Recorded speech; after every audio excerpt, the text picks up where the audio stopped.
ہمارے ہاں اپنی کمزوری یا خامی یا غلطی کا اعتراف جو ہے وہ خود ایک کمزوری اور غلطی سمجھا جاتا ہے.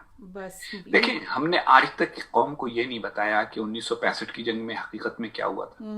جب لیفٹیننٹ جنرل محمود احمد جو ISI کے سربراہ رہ چکے تھے انہوں نے کتاب لکھی 65 کی جنگ پر تو جنرل مشرف نے وہ کتاب مارکیٹ سے ہٹوا دی. اب امریکہ دنیا کی لائبریری میں ہے, یہاں کی لائبریری میں تھی تو میں نے پڑھی.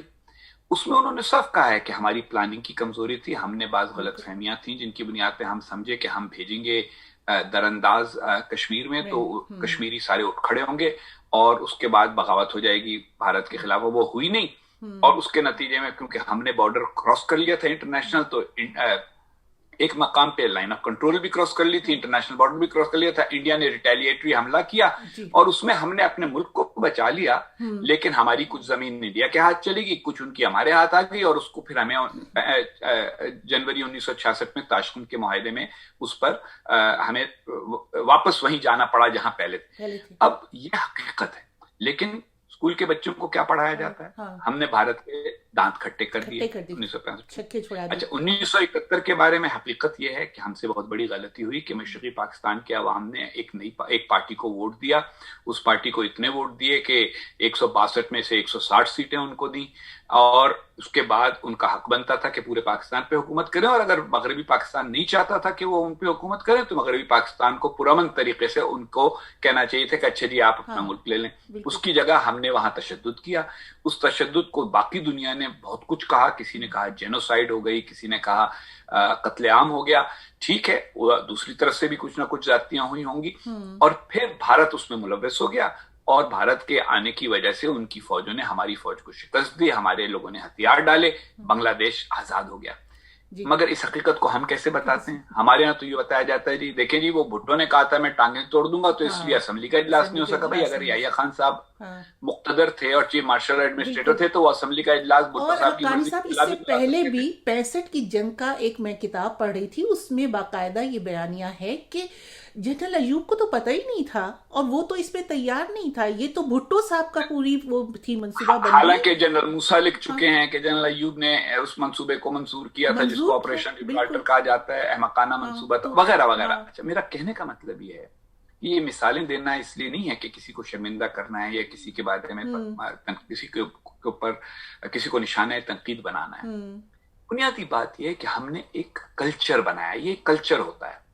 بعض کلچرز میں جس کو ہمارے چودھری شجاعت صاحب کہتے ہیں نا مٹی پاؤ, تو ہمارا کلچر مٹی پاؤ کلچر ہے. کیا جو غلطی ہوئی ہے یا خامی ہوئی ہے اس پر پردہ ڈالو, آگے بڑھ جاؤ. لیکن کامیاب معاشرے وہ ہیں جہاں غلطیوں کی سب کی غلطیاں نہیں, سب کی سوری میں آپ کو قطع کلامی, لیکن سب کی غلطیاں نہیں, ان کی سیاست دانوں کی تو جو غلطیاں نہیں بھی ہوتی ان کو کہا جاتا ہے. اب جیسے بھٹو نے بنگلہ دیش بنوا دیا, یہ تو ہے نا, قائد اعظم نے پاکستان بنوا دیا, بھٹو نے بنگلہ دیش بنوا دیا, بھٹو نے 65 کی جنگ کرا دی, مجیب کی وجہ سے 71 کی جنگ میں ہم ہار گئے, اس کے بعد کارگل کے اندر نواز شریف سے غلطی ہو گئی. اگر نہیں غلطی ہوتی تو سب کو پتہ ہے کس سے غلطی نہیں ہوتی, باقی سب سے غلطی سب سے ہوتی ہے. اچھا واپس اسی وقت اسی طرف آتے ہوئے کہ کیونکہ آپ اس زمانے میں ماشاءاللہ سے سفیر تھے اور واشنگٹن میں حکومت پاکستان کی, اور حکومت پاکستان کی ایک بڑی ہی جسے کہنا چاہیے اردو کا لفظ تو سمجھ میں نہیں آ رہا, ایمبیرسنگ سچویشن تھی. ایک ایسی وہ چھچونر تھی جس کو نہ وہ نگل سکتے تھے نہ اگل سکتے تھے, بالکل یہ والا حساب تھا. تو لیکن وہ پورا جو بیرونی دنیا کی صورتحال وہ آپ کو سنبھالنی تھی. جی دو بنیادی باتیں تھیں. حکومت پاکستان کے لیے اس وقت یہ لازم ہو گیا تھا کہ وہ کوئی قدم اٹھائے. مجھے یقین دلایا گیا تھا کہ ہم قدم اٹھائیں گے اور یہاں پہ ایک انویسٹیگیٹو کمیٹی بنے گی اور ہائی لیول انویسٹیگیٹو کمیشن بنے گا اور باقاعدہ اس کی تحقیق ہوگی. اور مجھے یہ کہا گیا تھا کہ آپ امریکنوں کو یہ یقین دلائیں کہ دیکھیے اگر تحقیق میں پتہ چلا کہ ہمارے اعلیٰ حکام اس میں شامل ہیں, حالانکہ ہمارا خیال ہے کہ اعلیٰ حکام شامل نہیں ہیں, تو ان کے خلاف اقدام ہوگا. اگر نیچے کے حکام ہوئے ان کے خلاف ہوگا, اور اگر حکام نہ ہوئے تو اس بات کی تحقیق ہوگی کہ بغیر کسی کو پتہ چلے. دیکھیں عموماً پاکستان میں ایک شہر میں یہ بات درست ہے کہ صدر پاکستان کو, وزیر اعظم پاکستان کو, فوج کے سربراہ کو ہر چیز کا علم نہیں ہو سکتا, لیکن ایک بہت بڑا گھر بنے جس کی بڑی بڑی بڑی یعنی موٹی موٹی دیواریں ہوں, 1 فٹ چوڑی دیواریں ہوں, اور بہت فصیلوں کی طرح ہو, اور وہاں کون آتا ہے اور کچھ نہیں تو پڑوسی تجسس میں مبتلا ہو جاتے ہیں. جی بالکل. جو محلے کا پولیس مین ہے وہ پوچھتا ہے کہ یہاں کون رہتا ہے. کسی کو کچھ نہ کچھ اندازہ ہوتا ہے. ایسا بہت کم ہوتا ہے کہ ایک عمارت ہو جس میں کچھ لوگ رہتے ہوں. خالی عمارتوں کی بھی لوگ تحقیق کرنی شروع کر دیتے ہیں, دیوار پھاند کے دیکھتے ہیں اندر ہو کیا رہا ہے, یہ کیوں اتنا خاموش.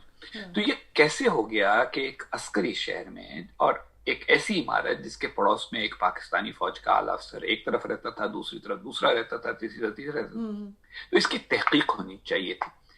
مجھے یہ کہا گیا کہ آپ امریکنوں کو یقین دلائیں کہ تحقیق ہوگی اور کوشش یہ کریں کہ یہ جو ایک دم ہم پہ دباؤ ہے یہ ختم ہو جائے. اچھا, امریکنوں نے اس بات پر رضامندی کا اظہار کیا. اگر آپ صدر اوباما کی وہ تقریر پڑھیں جس میں انہوں نے اعلان کیا تھا, وہ تقریر ہمارے ان سے رابطے سے پہلے ہو گئی تھی, لیکن اس میں انہوں نے ہمیں ایک, جس کو انگریزی میں امریکن کہتے ہیں آؤٹ دینا, ٹو گیو این آؤٹ, انہوں نے ہمیں ایک راستہ دیا تھا. اور اس میں انہوں نے کہا تھا جی پاکستان نے ہم سے دہشت گردی کے خلاف جنگ میں بہت تعاون کیا ہے اور ہم پاکستان کے ساتھ تعاون جاری رکھیں گے, حالانکہ یہ اقدام ہم نے یک طرفہ طور پہ کیا. تو ہمارے لیے یہ گنجائش تھی کہ ہم یہ کہیں, اور کچھ دیر ہم نے کہا بھی. اگر آپ کو یاد ہو تو آئی ایس آئی کے سربراہ نے پارلیمنٹ میں کہا کہ جی ہم نے امریکہ کو وہ انٹیلیجنس دی تھی جس کے نتیجے میں وہ وہاں تک پہنچے. لیکن بالکل کیونکہ ہم غسیلی قوم بھی ہیں نا, ہمارے اندر عقل سے زیادہ غیرت ہے, تو ہماری غیرت جاگ گئی کہ جی امریکنوں نے یہ کیسے کر دیا,